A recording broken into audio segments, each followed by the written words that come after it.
आत्मनिर्भरता क्या? अरे आत्मनिर्भर यही है कि आप झांसी की नहीं बने, रानी दुर्गावती बने, अहिल्याबाई बने। हमारे देश में जो नारियों का इतिहास रहा है वो एक बहुत अच्छा इतिहास रहा।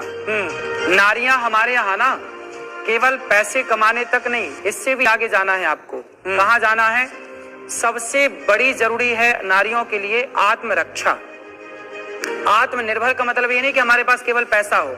चलो आपके पास यदि पैसा है और कल को आपको कोई आके सताने लग गया, परेशान करने लग गया चौराहे गली में, तो कम से कम आपको आत्मरक्षा का तो ज्ञान होना चाहिए। इसीलिए मैं बोलता हूँ कि अपनी अपनी बेटियों को सबको कराटे सिखाओ बिंदास, ताकि वो आत्मनिर्भर हो सके। कल को जरूरत पड़े तो वो अपनी रक्षा तो करें। तो आत्मनिर्भर कैसे होंगी अगर वो कहीं काम करेंगी? आप कह रहे हैं कि कामकाजी महिलाएं जो हैं वो अपने पति को फिर कुछ समझेंगी ही नहीं, तो ये कौन सी परिभाषा हुई? ये तो फैक्ट जो बोले जाते हैं वो है, ऐसा है। ये फैक्ट है कि कामकाजी महिलाएं अपने पतियों को कुछ नहीं समझती क्या? जी, पति समझता है, पत्नियां नहीं समझती। जी गुरुजी, मेरी जो दादी हैं उन्होंने बहुत साल काम किया, मेरे दादू ने भी नहीं किया काम। मेरे पापा काम शुरू करने वाले थे उस टाइम, और मेरी दादी ने 10-15 साल तक काम किया सिर्फ अपने फैमिली के लिए, और उन्होंने कभी नहीं जताया। वो आज भी काम कर रही हैं, तो क्या वो नहीं काम तो करना ही चाहिए। हमारी दादी भी काम करती है, हमारी माँ भी काम करती है अभी भी। नहीं, वो कह रही है काम करती है लेकिन उन्होंने कभी जताया नहीं। जी जी जी हाँ, सब नहीं जताती हैं। जिनके लिए कह रहे हैं वो, जैसे आज की जनसंख्या में कुछ लोग हैं कि अगर 4 पैसे कमाने लगती हैं तो वो अपने आदमी की वैल्यू नहीं समझती हैं। वो उनके लिए गुरुजी कह रहे हैं। अच्छा, उनके सबके लिए नहीं। आपको क्या समझ में आया? जरूरी तो नहीं है ना ये चीज कि मतलब हम सारे काम कर रहे हैं तो फिर ये सब चीज मतलब हम सब औरतों के लिए नहीं कह सकते। हम लोग बात सबके लिए होती ही नहीं। आत्मनिर्भर उन्होंने ये कहा कि पति अगर काम करता है तो वो जताता नहीं, पत्नियां काम करती हैं तो वो पतियों को जताती हैं। जी, बहुत सालों तक ऐसा रहा है कि औरतें काम नहीं करती थी, घर रहती थी, आदमी काम करते थे, वो जताते थे आके कि अरे मैं काम कर रहा हूँ, तुम्हें काम करने की क्या जरूरत है, मैं कमा रहा हूँ ना, ये बहुत है। तो अब जब औरतें कर रही है, उनका टाइम आ गया, तो वो क्यों नहीं जताएंगी? वो अपना हक तो दिखाएंगी ना, हर चीज में तो लेंगी। महाराज जी, जो करेगा वो जताएगा, जो करेगा वो जताएगा। इस पर एक टिप्पणी जल्दी से। अब इस पर टिप्पणी बहन ने कर तो दी, हाँ, कि भाई करेंगे तो जताएंगे। ठीक कह रही है, अब क्या करोगे?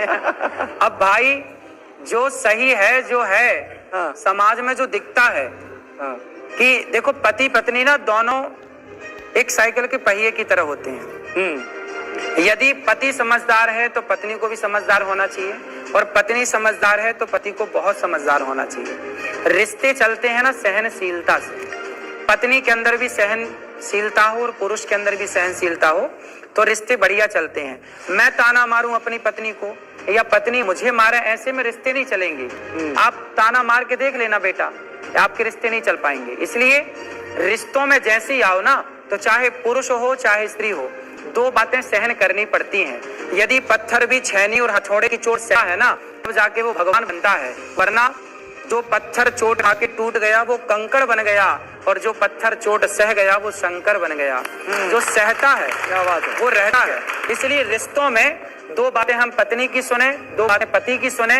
यदि आपके अंदर सुनने की क्षमता है तो आप रिश्ते चला पाएंगे, वरना लिख लो, आपसे रिश्ते ना चलेंगे। ठीक है, ये तो अच्छी बात है। समझने वालों के लिए बोला है, अब आप समझदार होंगे तो समझेंगे। ठीक है। एक बात के समझदार के लिए सारा मतलब अलग अलग निकाले जाते हैं, ये कह रहे महाराज जी यहाँ पर। बहरहाल देखिए, अनिरुद्धाचार्य जी महाराज बच्चों की याददाश्त कमजोर होने की वजह क्या मानते हैं? आइए जल्दी से जानते हैं उनसे। पढ़ते तो हैं मगर याद नहीं होता। पढ़ते तो हैं पर याद नहीं होता। कितने बजे जागते हो? तुम्हारा स्कूल कितने बजे लगता है? 8 बजे। 8 बजे। तो फिर आप 6 बजे जागते होंगे, 7 बजे। ठीक है। आप खाते क्या हैं? दाल चावल दूध। और चिप्स भी खाते हो, चाउमीन भी खाते हो, हाँ। बर्गर भी खाते हो, हाँ। इसलिए याद नहीं होता।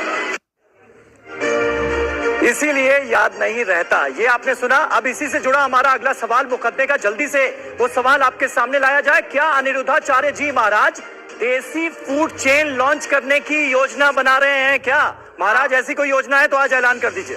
मेरी योजना ये है कि सारे बच्चों को सुबह अंकुरित अनाज दिए जाएं, अंकुरित करके, जैसे चने अंकुरित किए जाएं, है ना, दालों को अंकुरित किया जाए, और दालों को और चनों को यदि हम अंकुरित करके बच्चों को खिलाएं, और सुबह नियम बनाएं कि हम रोज एक फल बच्चों को जरूर देंगे, फिर आप देखिए बच्चों की बुद्धि कितनी तेज होती है। अंकुरित अनाज बहुत अच्छा, मैं तो बोलता हूँ अंकुरित खाया, मैं खुद खाता हूँ।